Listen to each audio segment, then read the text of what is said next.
number 11, USC on the road at number 18, Michigan. The Trojans, 5.5-point favorites in the Big House. This number seems a little low given what we're about to talk about. This is the 2:30 game on CBS. The over-under here is interesting to keep an eye on. 46.5. Vegas is expecting a defensive slugfest. We'll start there, Garrett. USC's offense can certainly get up and go. We saw that through only 2 weeks. They're coming off a very early bye. Right. Michigan, on the other hand, is going with Alex Orji at quarterback over Davis Warren, hoping to find some sort of spark on the ground, presumably, because, boy, Orji only has, I think, 7 career passes attempted. It's not a whole lot, right? He hasn't really shown that he can be a passer. Now, maybe he can. We don't really know because he hasn't really done it. But man, Michigan needs to turn things around on the offensive side.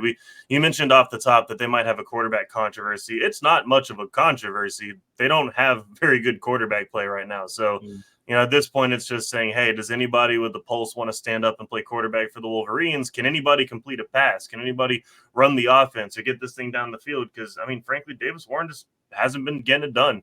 It's not good enough. It hasn't been good enough to put away teams that they should be beating by a lot more.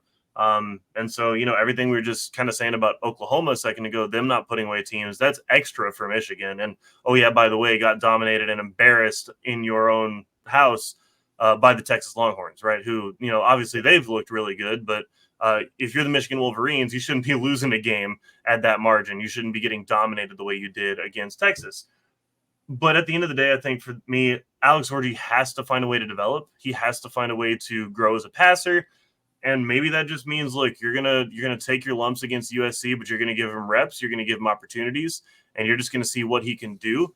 I don't anticipate this going very well for the Wolverines, and it's also compounded by the fact that Colston Loveland went down with an injury last week, and he is, I think, last I checked, still questionable if he's even going to play. If he does play, we know he's going to give it his all, but he won't be 100%. And so if you give me a not 100% for your main target, the only guy that's been doing anything in your receiving core right now, you take him off the field, or you make him, a shell of himself, not 100% version of himself, and you've got a new quarterback who may or may not be able to pass the football. I just don't think the solution for Michigan's offense is on the roster right now. I just don't think that they have something in their locker room that can fix the problem. Now, maybe it can get better. Maybe they can get back to being, semi-respectable, but I don't think it's going to happen this week, and it's not going to happen if they have to get into a situation where they have to keep up with USC, right? If they're having to pass the football a lot, if they're in negative game script where they're having to kind of go and say, hey, we have to catch up. We're down 10, we're down 13, we're down 14, whatever it is. They're going to have to kind of air it out a little bit, and that's probably not what the offense is really built for right now. So, look, I think we're going to learn a lot about USC. They've really exceeded my expectations so far. They've been a lot better than I expected them to be coming into the year. I think they've kind of vaulted themselves up towards the top of the Big Ten Conference, and I think they'll put themselves in position after this game at the top of the conference, to find their way to the conference championship game. I think we're going to learn about how good Miller Moss is, because obviously this is still a very good Michigan defense. We're going to learn about just how high he can go. We're going to see him probably make some mistakes, but it's going to be about how he bounces back. So good early test for them, and relatively, I think, low stress test for USC, because I don't think they're too worried about, Michigan keeping up offensively. So I'm taking the Trojans here, and I like the 5.5 number. It seems a little small. I think they're still just respecting how good Michigan's defense is, which I can't blame them for, right? It's still a really good defense. But, Michigan might have to count on some defensive scoring if they want to win this one. Yeah, it feels a little bit like Michigan's trying to play Iowa football, right? Where their defense carries them. It honestly makes the fact that Iowa can continually win 9-10 games on repeat all that much more impressive, because Michigan, if they're not scoring against USC or against teams that can air the football out like a Texas, I just don't see how they're even around really in this game by the half. It feels a little bit like same song, different verse with what the Trojans are going to try and do, with what Lincoln Riley is going to try and do with that Texas game on tape. You mentioned the injury to Colston Loveland. We're waiting to see if indeed he's going to be healthy or not. That would be a huge blow. Michigan, statistically, one of the most anemic offenses in the country right now, Garrett. They're 106th in total offense, and they are 121st in passing. You look then at what the running backs are doing. It's that high, honestly.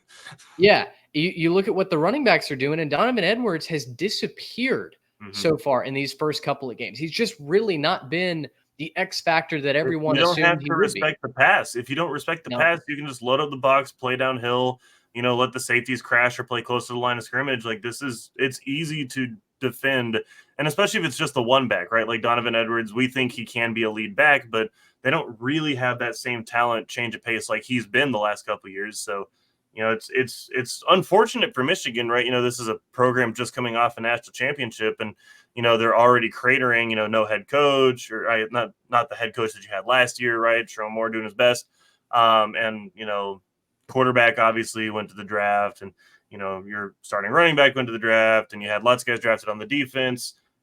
It's just kind of a tough scene right now for Michigan. Enjoy your banner, right? The banner's still there.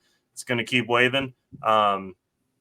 And that would be my encouragement to Michigan fans is, while you're sitting at this game and you're watching USC go up and down the field, and you just take a look at that banner and smile to yourself and say, hey, we did it last year. That was fun. Michigan is going to have to force some turnovers early on. And, we're saying all of this like we're just assuming that USC is going to move the football. We've just seen them in 2 weeks. This is their third game of the season. They looked really good against LSU. They obviously shut out Utah State in their home opener.